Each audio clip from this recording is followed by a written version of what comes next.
This is it. This is the season finale of the Spring Showcase. I'm Michael Washington. He's Daniel Villapando. The season has wound down. It's been a great season at the LFA. First and foremost, as you can tell, we have a nice little guest here. Hey, honey.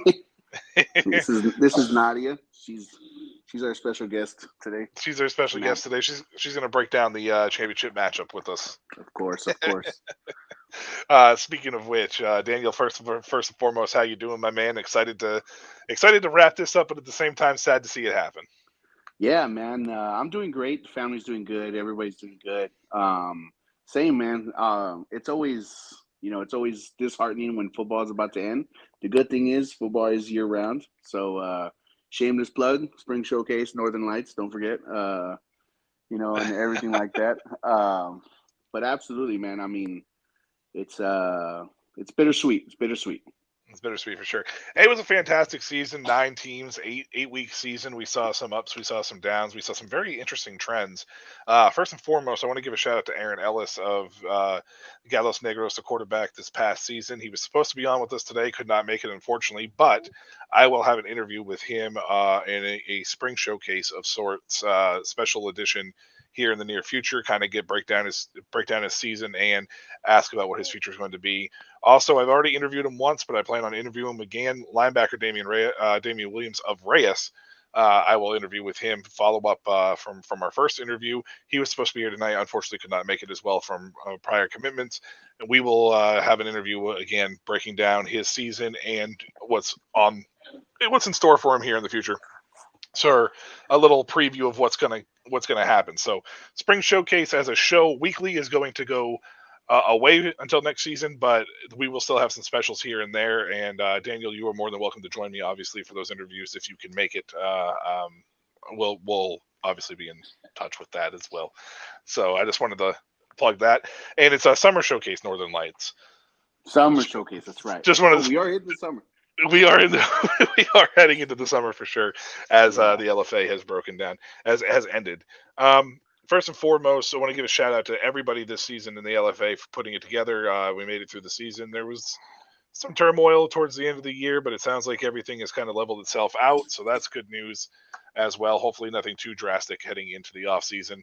Shout out to the Raptors for a national quarterback making the Mexico Bowl. Something that neither one of us really necessarily expected to happen at the beginning of the year. So kudos to Lopez Guerrero and his development, and kudos to the Raptors for sticking with him all season long, and moving him forward or moving them into the championship game. As for the championship game, Daniel, it did not go quite as what we expected. Yeah, that is for sure. That is for sure. It was definitely something that we kind of had in the back of our minds. I mean, we as as football fans, you kind of assume that's a possibility. You didn't want it to happen, as a fan of good faith, you want to make sure you don't have that happen. But it was just a tale of a really, really good team that completed is now a dynasty.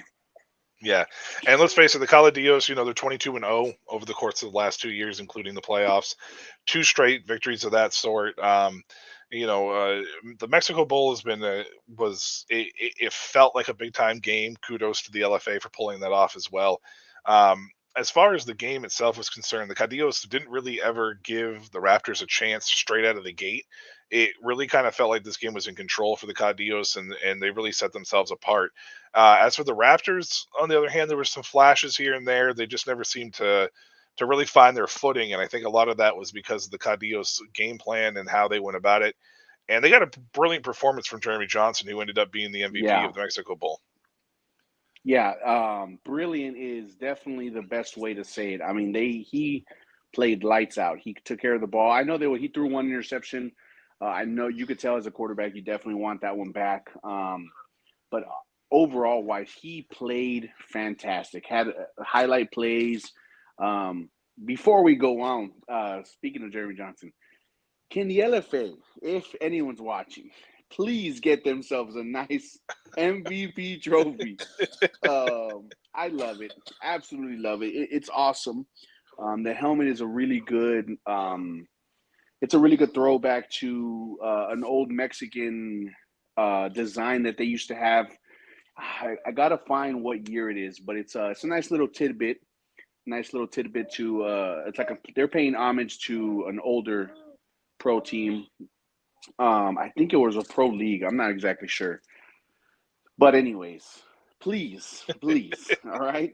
I just Jeremy Johnson deserved himself the MVP by a landslide, and I hope he does get a nice little trophy to go with it. And I hope he gets a look elsewhere other than just the LFA.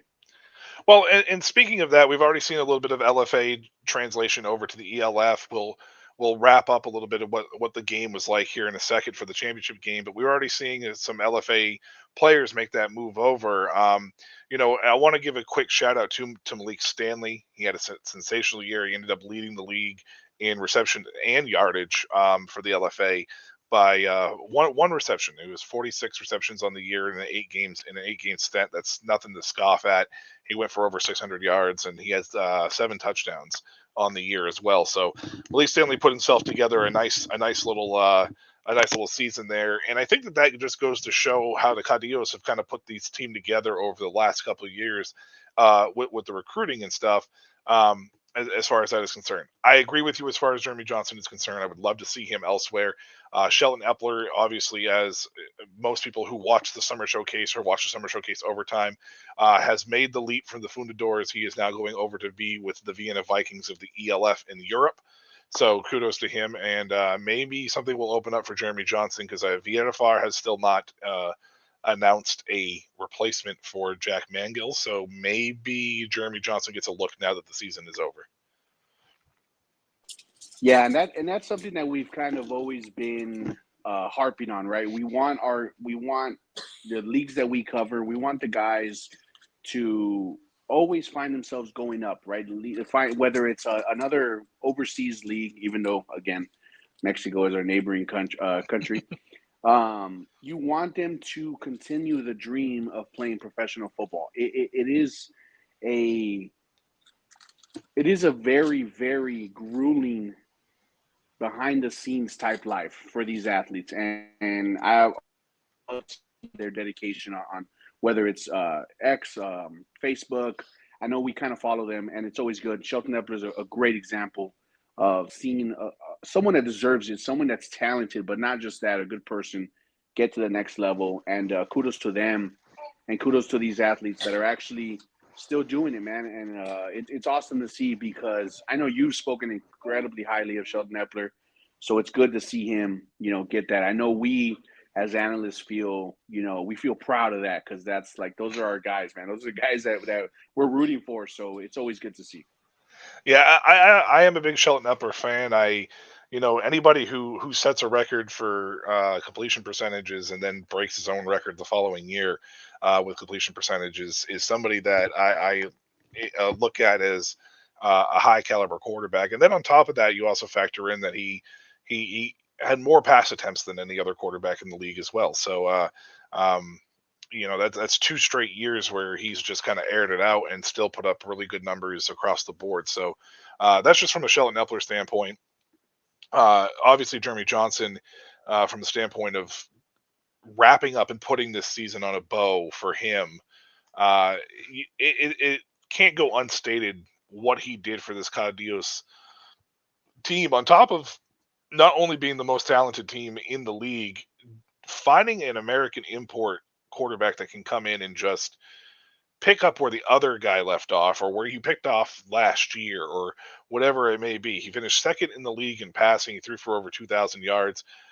He was 146, for 230 completions to attempts. He threw 23 touchdowns on the year, only behind Shelton Epler's 31 that he did. He completed 63% of his passes. He was sacked a few times. He had a fumble, and he threw 9 interceptions. So, I mean, for everything that Jeremy Johnson did, it was kind of impressive just to be able to come in and year out. Because again, like I said, these are contracts that aren't multiple year contracts. They're not staples. You're not secure in this job moving forward. So for him to be able to move into doing that, it was amazing. So kudos to him for the whole season as well. Yeah, and it's I would love to be a fly on the wall for those offensive means, especially with how well they were executing their jobs. As far as Jeremy Johnson, I mean, and you said it right. I mean, for him to come in and literally pick the ball didn't slow down. The offense didn't slow down. Nothing really slowed down on them. And that team is built. That front office has done a great job. Um, if you follow, the universities in Mexico and you follow a lot of the secondary schools, you kind of see those superstar offensive linemen that the Caudillos have done a good job.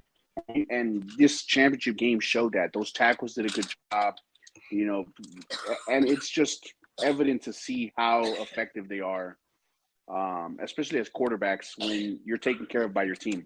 I know I'm a Fundidores fan, so you want to see Epler kind of, get taken care of a little more. But seeing that offense, seeing these guys come in, man, and I know the idea is these imports are just going to come in and dominate, and they're just going to do whatever they want because they were raised with the sport of football. But it's tough, man. It's tough for them to go to a foreign land in a foreign place. Some people don't even speak your language, and yes, football is universal. That's the language. It's the language of football, right? It's universal, but at the end of the day, you have to communicate. It's not a video game. So much kudos to those quarterbacks especially, because that's tough, man. It's tough. You got to communicate with everybody. So I would love to be a fly on the wall for those instances. Yeah, and the other thing is too is that I want to. It was definitely a team effort for the Caudillos. They had one of the best defenses in the league all year long. I think the Raptors were probably second on the defensive side of things, and we saw what happened in this game. 34-14 was the final score. The Caudillos go ahead and take home the Mexico Bowl for the second year straight. But they also had their top three wide receivers. Two were inside the top three when it came at the end of the year. Malik Stanley obviously led the league. I touched base on him already, but Rashad still had a fantastic season. He finished inside the top three, top three ahead of Ravon Johnson of Negros Gelos. And then, Terrion Johnson is a guy who is a little bit of a coach on the field as well at the wide receiver position. So I want to give a kudos and a shout out to the whole team as a whole. I know we're talking a lot about Jeremy Johnson because he won the MVP, but the team as a whole was a fantastic season, and I think it also goes to show that even when they were facing a little bit of adversity, like against the Fundadores, as you mentioned in the regular season, they were still able to put it together and pull out those victories. So they didn't sail through the season. They were definitely tested, and it just worked out to the fact that they ended up closing the door when it mattered. And I think that's a testament to the overall way that this franchise is run. Yeah, and that's kudos to the front office, man. And just, it's evident, right? Back-to-back seasons and how dominant they've been. They're not just winning. I mean, they pull away in games. They win the close games. They did a great job in the FAM League when they came over and was absorbed by the LFA. So it's crazy to see that. I know that ownership group is very prideful of that team, and with reason, right? They're back-to-back champs, so props to them. Yeah, for sure. Daniel, we're gonna take a quick break here for our sponsors for a little bit of a commercial. But on the other side of the break, I'm gonna put you on the spot. This was not something that we had planned. I want to do our end of the year awards.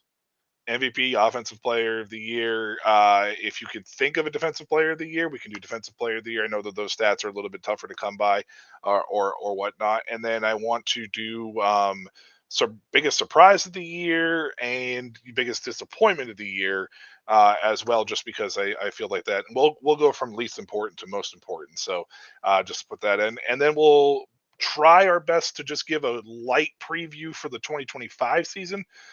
Because obviously these rosters overchange and overhaul, and we won't have a better idea until next year. But that's going to be on the other side of the break. Holiday! What carol are you going to sing? Need a break from the holidays? Get last-minute game tickets at StubHub.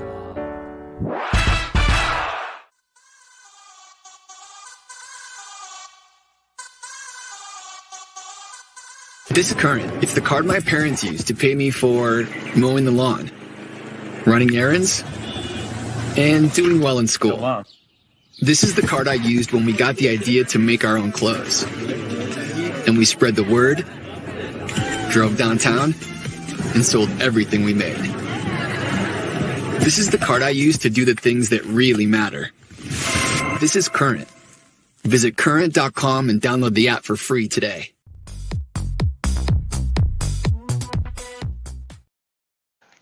Shout out to our sponsors here at the Spring Showcase. Thank you so much for the sponsorship as well. Also, shout out to Shady Sports Network for giving us the platform. Once again, hit that like button, hit that subscribe button, hit the little dingy so you get the notifications whenever we are on as well. We have a little bit of an outdated commercial in there because we're running a Christmas ad in June, but whatever. It happens sometimes, I guess. Whatever. Daniel, I said right before the break that we were going to go ahead and put you on the spot. We're going to do a little bit of a quick rundown, year-end awards, just to kind of put this together. First and foremost, your biggest disappointment of the season. This doesn't have to be an individual player. It can just go towards anything as a whole. Man, good Lord.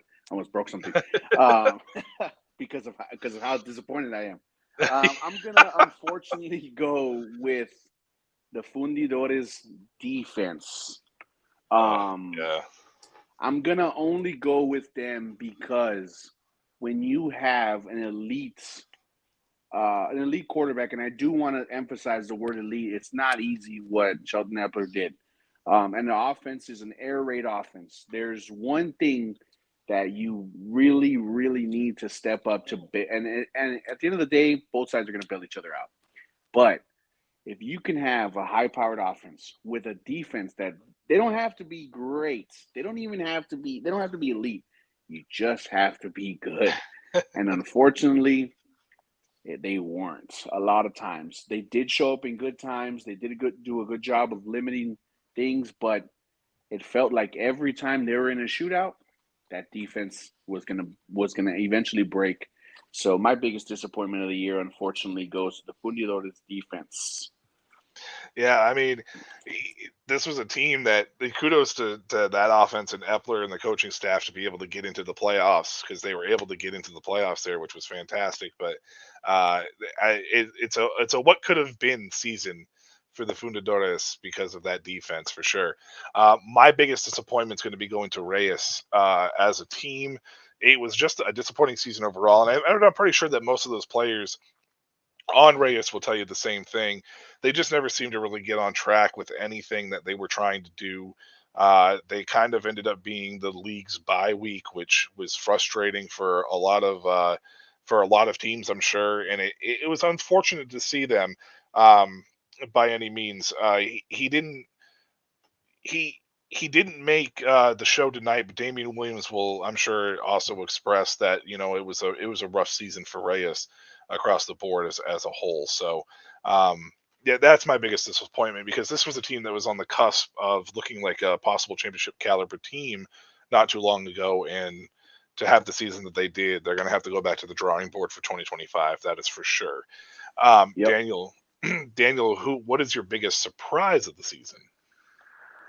I'm gonna try to win some brownie points here with you, Mike, and I'm gonna go the Gallos Negros finding themselves, which I hope, finding themselves a potential leader at quarterback, and I think it's them turning their season. To me, they turned their season around. They were in that hunt. They were pushing forward. They were doing as much as they could. I'm going to give the Gallos Negros as my biggest surprise. I didn't expect that organization to actually buy in and want to do this. I was scared. I don't want to jinx anything. I was scared that it was going to be, we don't like to say the word folded, right? Or Right. or anything like that. But that was the immediate thing I felt from last year. And that was my biggest fear. And that's definitely my biggest surprise. The fact, and you could see it. The sideline was different. When you catch, whether you catch highlights or games, you could see the difference in the coaching staff. And I really hope we get more coverage on deeper staff moves and things like that. But it was honestly awesome to see them find a way to win those games. And They were just they're right there to possibly be 6-3, 6-4, and get into the playoffs. And it's good to see it, and I hope it continues for them. But they're definitely my biggest surprise. I did not expect that, and kudos to them. Yeah, hopefully, if they do dive back into the well, that they do offer Aaron Ellis an opportunity and chance to come back. I will interview Aaron Ellis and talk about his experience, hopefully here in the near future, and kind of get an idea as to what's on the slate for him moving forward. For me, it's going to be the national quarterbacks making the playoffs. The Raptors and the Dinos. They both stuck with the national QB. I think that's fantastic. They didn't get into panic mode. They didn't jump into a situation where they kind of felt like they needed to go out and get the American import and bring the American import in. They stuck with them, and it paid off. I mean, both teams made the playoffs. I don't think the Dinos were expecting to be there. I don't think anybody expected the Dinos to be there after week one. But they both steadily improved. That's a shout out to Eric De La Rosa and Lopez Guerrero, Johan Lopez Guerrero of the Raptors, for obviously making the championship game. But the national quarterbacks improving and leading teams to the playoffs, I think, was my biggest surprise by any means. Daniel, I don't know if you have a defensive player of the year or not that you can think of off the top of your head, but if you do, I would love to hear from it. So, speaking of our guests or our future interview, I remember you and Sam speaking of him, and I was like, man, you know what? Let me watch some highlights. Let me see what's up. I have to give him the utmost respect and credit. That man flies when you talk about football. Like that man, and I think, to me, and it's either going to be him, Damian Williams, right, is who we're speaking of, or number one. I got to get his name. Number one from the Cadillos. He plays defensive end. I was watching as highlights, kind of trying to break down some games. That kid is a stud. But I, for the sake of the show and the sake of doing more homework, right? Damian Williams is definitely going to be mine. In my opinion, he did a great job of just being all over the ball, and in a league where it was offensively dominated, as most football is viewed nowadays. Yes, here you go. You can have more Chick-fil-A. She clearly wants someone else's defensive MVP. But yeah, no doubt. I got to give Damian Williams his props, man. He's going to be my defensive MVP. Nice. He was on my short list, but I'm actually going to go in a little bit of a different direction. I'm actually going to the Hefe's land. I'm going to go to Tony LaFledge Jr. I'm pretty sure I messed his name up. I apologize if he's listening. Out of Troy State, not Troy State, out of Texas State. He played at Texas State. This man had 4 interceptions on the season, and he returned 3 of them for pick sixes, including a 99-yarder. He was a big shutdown corner for the most part for the Hefes on the year. They didn't really throw to him that much. They kind of avoided him, and because of that, his overall statistics didn't look as fantastic as some other guys. But from a secondary standpoint, whenever you have somebody who can be the defender that he was this year, be the ball hawk, and be able to create those turnovers the way that he did, and then have the ability to return it to the house, it can't go unstated. So Troy LaFledge Jr. From Texas State, he played for the Hefes this year. He is my defensive MVP, just because of those numbers that's across the board. So that's basically what I did there. All right, Daniel, offensive player of the year. This is not the MVP of the season, but this is your offensive player of the year. Oh man. As soon as you told me, I've been battling with this one in my head. I'm gonna go with I'm gonna go with the quarterback that has shined, has consistently shined himself. And I'm gonna go with Sheldon Epler. I think, man, when it comes to it, he is a dynamic dynamic player. And at the end of the day, statistically, he did what he could have done. He did what he really, really was meant to do, and that's just rip it, man. And seeing a gunslinging quarterback, I love seeing it. I really don't mind seeing gunslinging quarterbacks. To me, that's like one of the most fun things to watch in football. Guys that just want to just straight to them, and it's crazy the command he has on that offense. Him and Tommy Auger, their tight end, they have such a good connection. It started extending towards late, and you could tell how well he was controlling that offense. It's unfortunate that defense didn't really back him a lot. It's not, there was a lot of mixtures and movement in that defensive side, but him, the ultimate definition of an offensive MVP, I'm going to go with your boy Epler. My offensive player of the year, I was torn. I was between two of them, and I was hoping you were going to take one so I could take the other one, but you didn't take one. So now I'm over here contemplating what I wanted to do. I am actually settled on Tim Whitfield. The running back for the Mexicas. This season, he ran the ball 119 times for 811 yards. He had 9 touchdowns on the season. However, he did have 3 fumbles, and that's a problem. He had 3 fumbles and 119 carries doesn't seem like a huge deal, but it is a deal when it comes to turnovers and ball security on that front. Outside of that, though, his season was insane. He averaged over 6 yards a carry. He had 6.8, almost 7 yards a carry for an 8-game season. 8-game season, he ran for over 800 yards. I cannot tell you how difficult that is on any front. I can tell you right now, in any league, the first 8 games of any league, there is unlikely to be a running back who goes for over 800 yards in the first 8 games. I'm just going to throw that out there. On any level, in outdoor football, I don't see it. It's mind-boggling to me. So, yeah.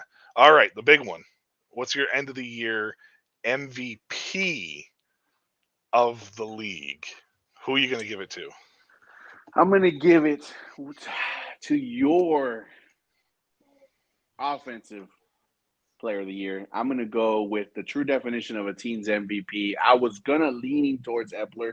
I think Tim Whitfield is the league MVP for the single reason that he was kind of the focal point. And I don't mean like, oh, we're going to run the ball. We could do this. We could do that. I think their offense was predicated. Once he showed up, it was completely based around him. It's not a knock on the championship winning quarterback that is Jeremy Johnson. But we've seen the Carrillos the past 2 seasons be extremely efficient. And I feel that if they can get someone with at least good leadership on that side, the Carrillos will still do what they do. That team is built insanely good. For me, when you have yourself a game changer, and it's very, very rare to see a running back be the MVP nowadays, right? I mean, now everybody's trying to throw for 5,000 yards. But I think Tim is the definition of, pretty much he was the guy over there. He was their stud, and he was pretty much, when he got going, they were going to get going. And, that's going to be. All right, Tim Whitfield is the MVP from Daniel. Actually, this is going to be kind of funny because Daniel, my MVP selection is actually Shelton Epler for the Fundadores. And primarily my main reasoning for this is the impressive season to be able to get into the playoffs, even at a 4-4 record, with how bad that defense was. It gave up more points than anybody else from a large margin. Epler was 193 of 252, 2,480 yards, 31 touchdowns, 8-game stretch. I cannot tell you how hard that is 10 interceptions, but a lot of that's because he threw 252 times. The only person that threw more was Boykin. He threw 262 times. So, Shelton Epler for me, he got the Fundadores into a situation where they could compete for a championship. It didn't work out that way because the defense let him down overall. But even in that game, it was they started that comeback at the end of that game as well. So for me, it's Shelton Epler. Jeremy Johnson had a fantastic season. He was absolutely the MVP of the Mexico Bowl, and he was definitely in the running. He would have been my runner-up for the MVP of the league. But Shelton Epler is my MVP. And yeah, these awards probably don't mean anything to anybody, but hey, whatever. It's fun, right? So Yeah, I know, absolutely. And I kind of want a nice little sidebar, right? Is the past couple years you've seen the predominantly, I guess, like the winningest teams, they pretty much start flooding the awards at the end of the year. I really hope the LFA kind of goes towards a committee when it comes to voting for these awards. I really don't feel that they should all be pretty much taken off by the Cadillos, but I have a feeling that as we, watch the Instagram and things of that, I really hope that, they see the value of some of these other players, and we really don't just like harp on wins and things. It's awards are meant to be the best players at those positions and things of that. So, I would love to see it, but that's something I hope the LFA starts leaning towards a little bit. yeah, and heading into the segue for our last part of this is um, it can't go unstated how difficult and how impressive the Cadillos run has been for the 2 seasons, because this is a league that doesn't do multiple year contracts, especially for the American imports. The American imports are basically a 1-year deal. You come, you go, you come back if we want you back. It's completely up to you how you want to do it. Like if you don't want to play in the LFA anymore, you move on to somewhere else and hope you get a shot. That's essentially what happens with these deals. So the fact that the Cadillos have been able to be as dominant, 22-0 in the course of the last 2 years, including the playoffs, is again something that can't go unstated or understated.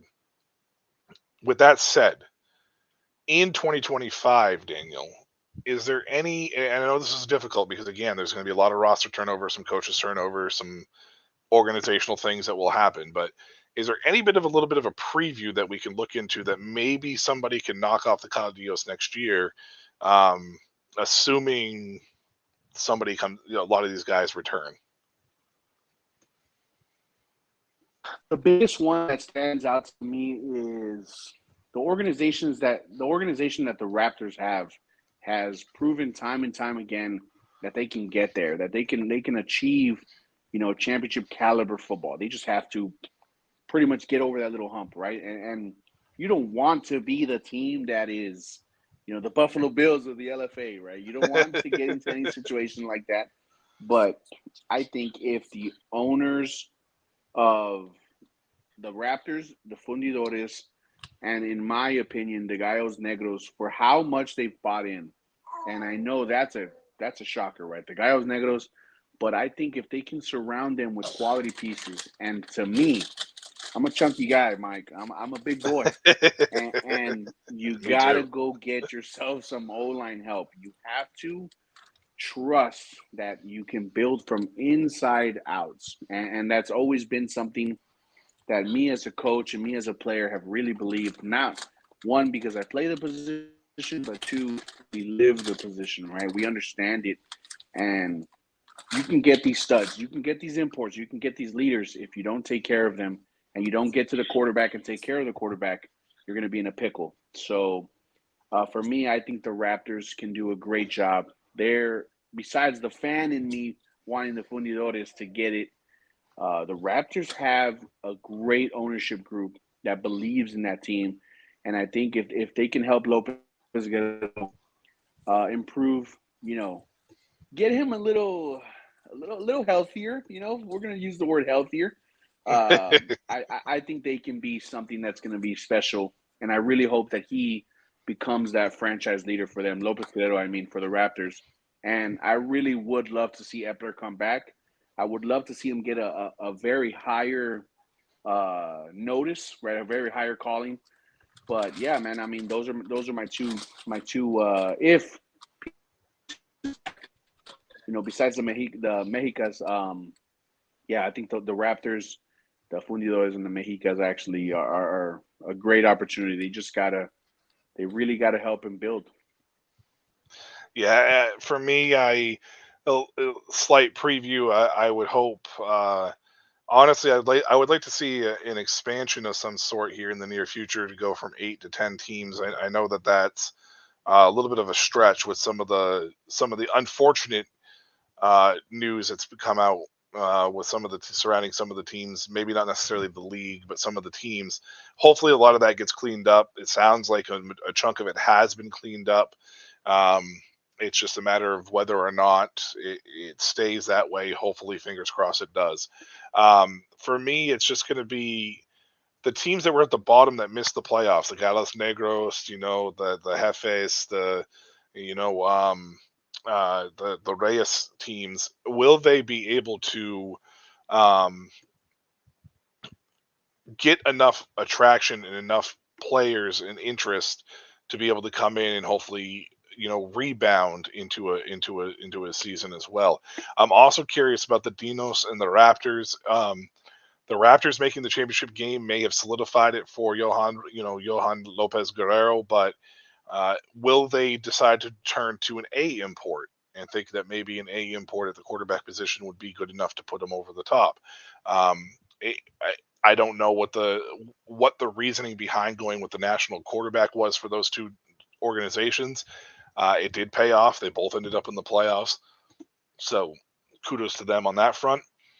It will be interesting to see what it does look like moving forward, though, in that sense. So the 2025 season is obviously just going to be everybody chasing the Cadillos until they can get knocked off the throne. They sit on that throne, and I will tell you that next year I will not pick against the Cadillos until they prove to me that they should be picked against, because I picked against them a couple times this year and it hurt. So uh, Yeah, I'm gonna ride with you on that suggestion as well. I think everybody should, in my opinion.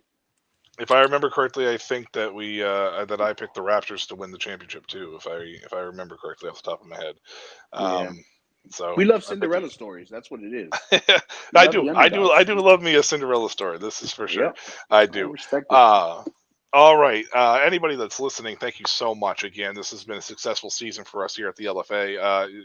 LFA show, Spring Showcase, covering everything down there in Mexico as far as American football is concerned. We are going to return for season 2. Daniel, I wish you could come back. I hope you come back. I would love to have you back. Do you have anything in the works, maybe here at all, or no? So with Shady Sports Network, we are working on an MMA inspired show. We are going to be covering a league until everything gets noticed. Then we'll start dropping names and everything. And once we kind of figure everything out, Sam has done an incredible job of just never slowing down, man. And Never. I thank him for that.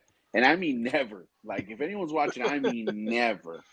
So I thank him for everything, and everything you guys do. Mike, I appreciate you even considering, having me as your co-host. It feels awesome.